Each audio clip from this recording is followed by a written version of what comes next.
Alright, what's going on, guys? Welcome back to the Ovens Garage. Today's project, we're going to be changing the thermostat on Old Blue. Now, if you watched one of my previous videos on the Webasto install, you'll see how hot the Webasto got after about 30 minutes, an hour of runtime. The temperature that it got up to leads me to believe that the thermostat may be stuck open in this truck, because I have a feeling that the Webasto can do a much better job within 30 to 60 minute time frame. So what I did was I picked up a new thermostat from Mishimoto, and it's actually a higher temp thermostat, and I think it's a 190 or a 195 thermostat, whereas the stock thermostat opens up at like 180 or 185. So having the higher temp thermostat will allow the truck to come up to temperature hopefully quicker and stay warmer in a colder climate such as Winnipeg here in Canada. So I'll show you the parts here, and then we'll get to taking the thermostat out. All right, so here's a quick look at the thermostat. Here's the new thermostat. It comes thermostat itself, and then this new O-ring gasket thing tells you which direction it's supposed to go. As you can see here, it says 87.5 degrees Celsius, so that's 190 degrees Fahrenheit. The stock Cummins thermostat opens up at about 180 degrees Fahrenheit.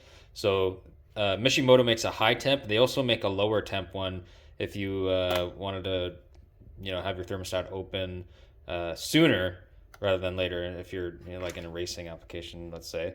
But in this case, I want to install the higher temp thermostat for colder climate. So I'll go ahead and start draining the radiator a little bit. And then I'm gonna have to move the alternator to gain access to the thermostat. Okay, so I've started to drain the radiator, taking the cap off the top here. I'm gonna take the intake off here, and I'm gonna take the drive belt off because I'm gonna change the drive belt while I'm in here. And then I'll be able to get access to the alternator.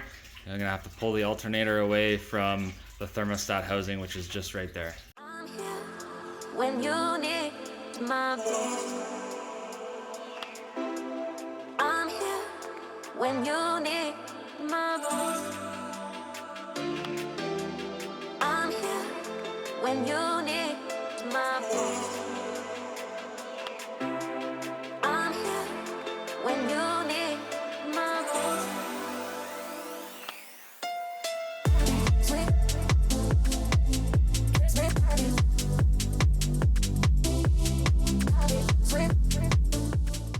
All right, so I've got the alternator out of the way.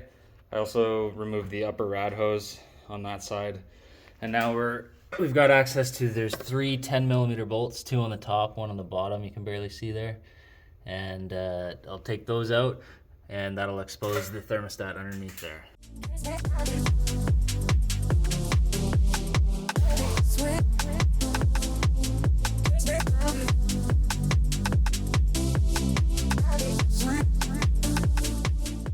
All right, so I've pulled off the thermostat housing there, as you saw in the video. So there's some blue RTV on here, so it looks like someone's had this open at some point to maybe change the thermostat before.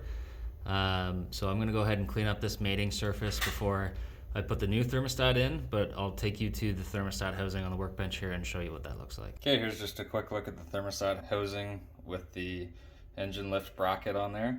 So the bracket should come right off, and I'll be able to pull the thermostat out. Okay, so the bracket's off here now. You can see that old seal that's kind of all busted up on the edge there. So here's comparison with the new one. The old one looks like it's pretty worn out. And then here's the thermostat.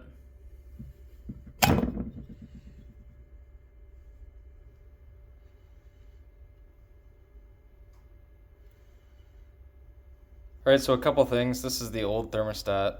There's no labels on here saying what temperature this thermostat is, so I'm not really sure. It didn't look like it was stuck open, so that's good news. But maybe it was just opening too soon. It's hard to say, but we'll get the new one in there. In the case of the new one, there's no RTV required, so I cleaned up these mating surfaces on both sides. But there is no RTV required for this thermostat housing. So because that little donut acts as the seal. So I've cleaned up the inside of the housing. I'm not sure if that's supposed to be right. See the notch on the right hand side there? I'm not sure if that's supposed to be there or not. I'll have to check maybe the factory service manual and see if it says anything in there. But the orientation of this, you've got these little check valve things. I'm gonna put that at 12 o'clock and 6 o'clock, just like that.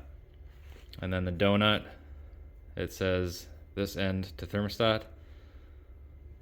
Goes in just like that. And this provides the seal between the housing and the block. So this lift ring goes on over top of that. And then you should be able to bolt that in right to the block. And then that'll compress that donut and give you a seal.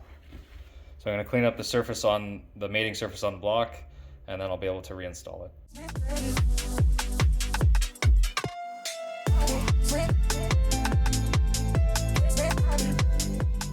These bolts get tightened down to 18 foot-pounds.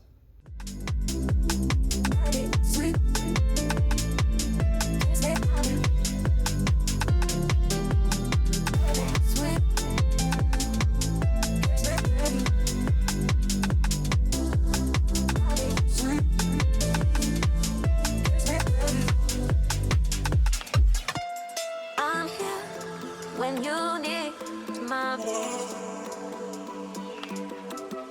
I'm here when you need my voice.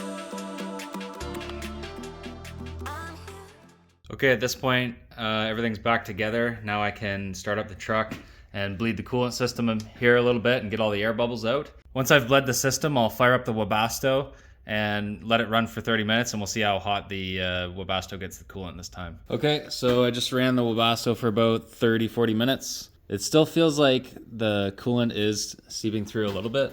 It's probably because of those bypass little bleed valves on those. The lower rad hose is quite warm. Again, the return on the Webasto, pretty hot.